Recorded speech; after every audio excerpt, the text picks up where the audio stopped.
अस्सलाम वालेकुम students, welcome to lecture 1 part 3।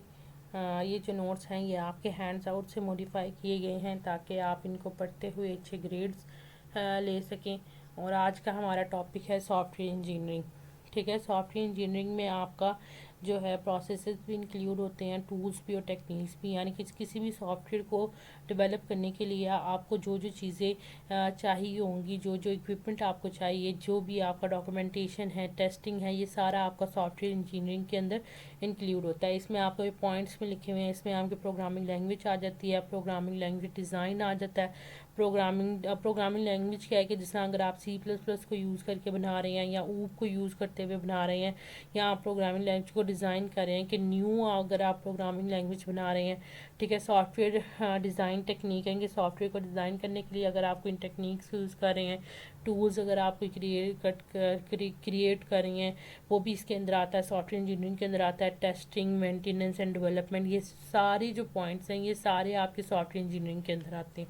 ठीक है, और जो पिछले 50 ईयर्स में हमारी जो सक्सेस क्या है कि हम प्रोग्रामिंग लैंग्वेजेस को भी हम डिज़ाइन कर रहे हैं। ठीक है, आगे क्या है कि हम पढ़े हैं कि सबसे एक हम कैसे कह सकते हैं कि वेल इंजीनियर्ड सॉफ्टवेयर क्या है। तो उसकी हम कुछ करेक्टरिस्टिक्स पढ़े हैं कि अगर ये करेक्टरिस्टिक उस सॉफ्टवेयर में है तो हम कह सकते हैं कि वो सॉफ्टवेयर क्या है, वेल इंजीनियर सॉफ्टवेयर है। पहला क्या है कि इट इज़ रिलायबल। रिलायबल क्या है कि वो ज़्यादा टाइम के लिए चले। ठीक है, ये ना हो कि महीना 2 महीने चले और फिर उस पर वायरसेस वगैरह आ जाएंगे, उस पर कोई डिफेक्ट आ जाए, नहीं। ये है कि वो आप उसको लाइफ टाइम चला सकें। ठीक है, दूसरा क्या है कि it has good user interface. User interface क्या होता है कि जो यूज़र को जो भी स्क्रीन नज़र आ रही है, जो भी आपका जो यानी कि कह लें कि जो आपका स्क्रीन को जो आपका हिस्सा नज़र आना है ना आपके सॉफ्टवेयर को, उसको हम क्या कहते हैं कि इट्स उस यूज़र इंटरफेस कहते हैं। उसको अच्छा होना चाहिए, अट्रैक्टिव होना चाहिए कि यूज़र्स ना उसको देख के उनको खुशी महसूस हो। ठीक है, इट हैज़ एक्सेप्टेबल परफॉर्मेंस। की परफॉर्मेंस क्या है कि उसकी अच्छी होनी चाहिए। ये ना हो कि वो बहुत ज़्यादा स्लो, ये ना हो कि वो बहुत ज़्यादा फास्ट हो, यानी कि एक्सेप्टेबल हो, कि मिनिमम हो, कि ना ज़्यादा स्लो ना ज़्यादा फास्ट। ठीक है, it is good quality. Quality भी उसकी अच्छी होनी चाहिए, और कौन सा हो कि कॉस्ट इफेक्टिव हो, यानी कि जो यूज़र हैं वो इजीली उसको बाय कर सकें। ठीक है, और उसके बाद है आपका सॉफ्टवेयर रिलेशन विद इकोनॉमिक्स। के इकोनॉमिक्स में के साथ इसका क्या रिलेशन है, उसको हम पढ़ते हैं कि software has very close relationship with economics. Whenever we talk about engineering system we always first analyse whether it is economically feasible और नॉट। यानी कि अब देखें, अगर हमने कोई सॉफ्टवेयर बनाना है, अगर हम उसको बहुत ज़्यादा कॉस्टली बना देंगे तो उसको यूज़र बाय नहीं करेगा, तो फ़ायदा नहीं है हमारा ऐसा कोई भी सॉफ्टवेयर क्रिएट करने का। ठीक है, तो हम क्या करते हैं कि हम इसको इकोनॉमिक्स के साथ भी रिलेट करते हैं अपने सॉफ्टवेयर को, कि तो हमारा जो सॉफ्टवेयर है वो इतना एक्सेप्टेबल हो कि हर एक यूज़र उसको इजीली बाय कर सके। ठीक है, फिजिबल का मतलब होता है कि रियल, इम्पॉसिबल। ठीक है, कि therefore you have to engineer all the activity of software development while keeping inside economically feasibility intact. ठीक है कि आपने साथ ये भी देखना है कि आप उस पर उतना ही उसकी कॉस्ट आए कि जितना ईजिली सब उसको पे कर सकें। ठीक है, वेल इंजीनियर सॉफ्टवेयर की हमने करेक्टरिस्टिक्स पढ़नी है कि वो मेंटेबल होता है। ठीक है, हाँ, उसको आगे क्या है, रिलायबल होता है, वो एफिशिएंट मतलब फास्ट होता है, उसमें कोई एरर नहीं आता, यूज़र फ्रेंडली होता है कि यूज़र इजीली उसको समझ सकता है, वो इतना कॉम्प्लिकेटेड नहीं होता कि यूज़र को समझ ही ना आया आपका सॉफ्टवेयर कि उसने उसको रन कैसे करना है। ठीक है, दूसरा कॉस्ट इफेक्टिव होता है कि उसमें है कि ईजिली जो सारी हैं उसको अफोर्ड कर सकते हैं आपके सॉफ्टवेयर को। आगे क्या है, द बैलेंस एक्ट। कि जब भी हम कोई सॉफ्टवेयर डेवलप कर रहे होते हैं तो हमारे लिए बड़ा मुश्किल होता है कुछ चीज़ों में बैलेंस मेंटेन करना। ठीक है, अब बैलेंस क्या कैसे मतलब मेंटेन करना है उसमें कि कॉस्ट और एफिशिएंसी। ऐसे बड़ा मुश्किल होता है कि कभी कभी हमारा जो सिस्टम है वो यानी कि यानी कि कॉस्ट में कम भी हो और एफिशिएंट भी हो। यानी कि सही एक्यूरेट सोल्यूशन दे दे फटोफट, ठीक है। ये बहुत मुश्किल हो जाता है कि इन दोनों के दरमियान बैलेंस करना, कि आप कॉस्ट को कम भी रखें और उसको एफिशिएंट भी रखें।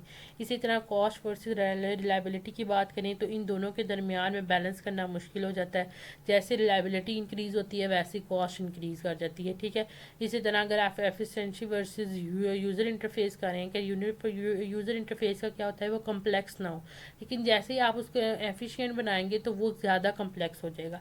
तो ये जो तीन टर्म है ना, कि ये प्रॉब्लम की ये जो प्रोग्रामर्स हैं उनके लिए बड़ा मुश्किल हो जाता है कि वो इन तीन चीज़ों में आपस में जो है वो बैलेंस कायम करना बड़ा डिफ़िकल्ट हो जाता है इसमें, ठीक है। आगे क्या है, challenge in balancing the these requirements, sorry नीचे चला गया।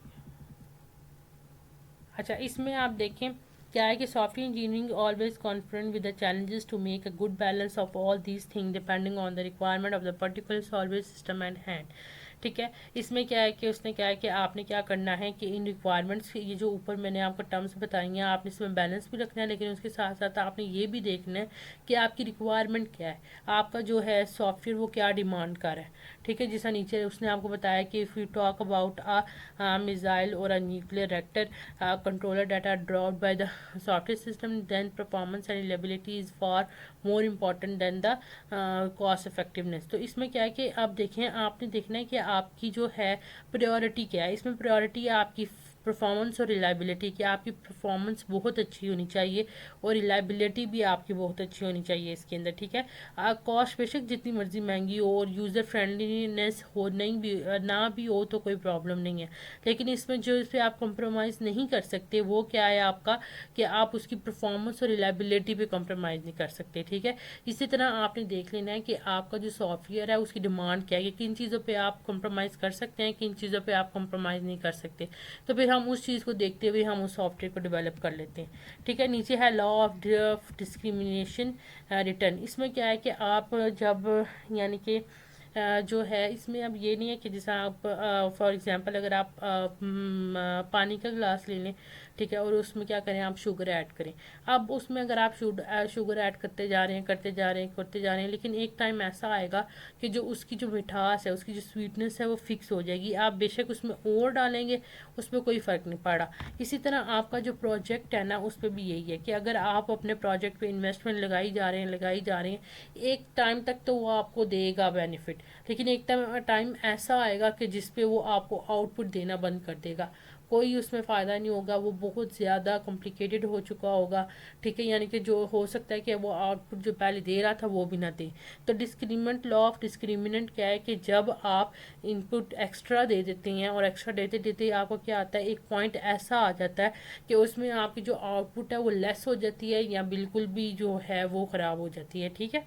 ये लॉ ऑफ डिस्क्रिमिनेंट है कि इसमें क्या है कि अगर आप इनपुट दे रही हैं तो एक पॉइंट जब आप एक्स्ट्रा इनपुट देते जा रहे हैं तो उसमें क्या होगा कि एक पॉइंट ऐसा आ जाएगा कि जिसमें आपको प्रॉफिट की जगह आपको नुकसान होगा, ठीक है। जैसे ये देखें, कॉस्ट भी इंक्रीज़ कर रही है और बेनिफिट भी इंक्रीज़ हो रहा है ऐसे, ठीक है। आगे है आपका सॉफ्टवेयर बैकग्राउंड। हाँ, अच्छा जी, Capers Jones are renowned practitioner and researcher in the field of the software engineering, had made immense research in software teams, productivity, software quality, and cost factors and their field related to software engineering, कि ये एक आपका scientist है जिसने software engineering पे बड़ा काम किया हुआ, ठीक है, डिफरेंट चीज़ें। तो उसने क्या किया है कि related divide software related activities into about 25 different categories. तो उसने इनको 25 डिफरेंट कैटेगरीज के अंदर डिवाइड कर दिया, ठीक है। They have analyse around 10,000 software projects to come up with are related activities into about 25 different categories, ठीक है। उसमें क्या आपका प्रोजेक्ट मैनेजमेंट आती है, requirement engineering, design, coding, testing, software quality assurance, software configuration management, software integration and rest of activities. यानी कि इसमें उसने 10,000 ऐसी एक्टिविटीज़ बताई थी जो सॉफ्टवेयर रिलेटेड एक्टिविटीज़ हैं, ठीक है। उनमें से कुछ को इन्होंने इसमें डिफ़ाइन किया हुआ है, कुछ को इसमें इन्होंने डिफाइन भी नहीं किया कि here the point that we want to emphasise that tough coding is very important but it is not more than कि इसमें वही बात आ रही है कि सॉफ्टवेयर जब आप डेवलप कर रही हैं तो उसमें ज़रूरी नहीं है कि आप सिर्फ एक कोडिंग सीख लिया तो आपको सॉफ्टवेयर आ गया, नहीं। उसने कहा कि ज़रूरत है कि अगर आप टफ कोडिंग किया है तो वो सिर्फ कितनी ज़रूरत है, 13 to 14% ज़रूरत है, बस। इससे ज़्यादा इसकी कोई ज़रूरत नहीं है सॉफ्टवेयर इंजीनियरिंग के अंदर, ठीक है। In nothing but a discipline and systematic approach to software development के उसमें क्या है कि एक सिस्टमेटिक अप्रोच है। सिस्टमेटिक अप्रोच क्या होती है कि जिसमें स्टेप्स हों, कि स्टेप्स यूज़ को आप करते हुए, उनको फॉलो करते हुए आप अपने जो है सॉफ्टवेयर डेवलप कर सकते हैं। उसमें डिफरेंट स्टेप्स होते हैं उसके दरमियान, उसके अंदर, तो उसको हम क्या कहते हैं, सिस्टमेटिक अप्रोच। ऐसी अप्रोच, ऐसा सिस्टम जिसके अंदर आपका यानी कि स्टेप्स, नंबर ऑफ़ स्टेप्स हों और उनको फॉलो आपको करना हो, ठीक है। तो सॉफ्टवेयर इंजीनियरिंग भी ऐसा है कि इसमें आपको कुछ बहुत ज़्यादा स्टेप्स हैं जिनको आपको फॉलो करना पड़ता है किसी भी सॉफ्टवेयर को डेवलप करने के लिए, ठीक है। ओके, अल्लाह हाफिज़। होप सो आपको अच्छी समझ आई होगी इसकी। मिलते हैं इंशाल्लाह लेक्चर 2 में, तब तक के लिए खुदा हाफिज़।